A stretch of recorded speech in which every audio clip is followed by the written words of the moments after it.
Welcome to the Tech Egg. Don't get scrambled. Enjoy the video. You start by measuring and blooming the gelatine so it dissolves evenly. You must use cold water to hydrate the granules. Pour 1/4 cup per tablespoon of powder and let it sit. Once done, you'll see a spongy, swollen texture. That's fully hydrated gelatine ready for heat.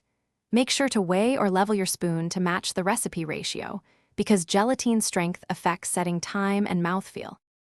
Now dissolve the bloomed gelatine carefully so you don't damage its gelling power. You heat it gently to about 30 to 40 degrees Celsius. It should turn clear but must not boil since high heat weakens it. Once liquefied, temper by adding a few tablespoons of hot mixture to the gelatine, stir to stabilize, then pour back into the main pot while whisking. This prevents lumps and ensures an even, smooth set in the final product. Finish by combining and chilling to set the gelatine correctly.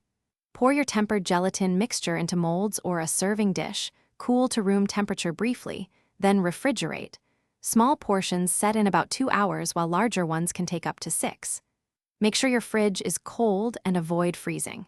If it fails to set, troubleshoot by confirming you bloomed enough powder, didn't overheat it, or consider a slightly higher gelatine ratio. Reheating gently and reblooming can rescue some mixtures. Thanks for watching. Consider subscribing if I helped unscramble your problems.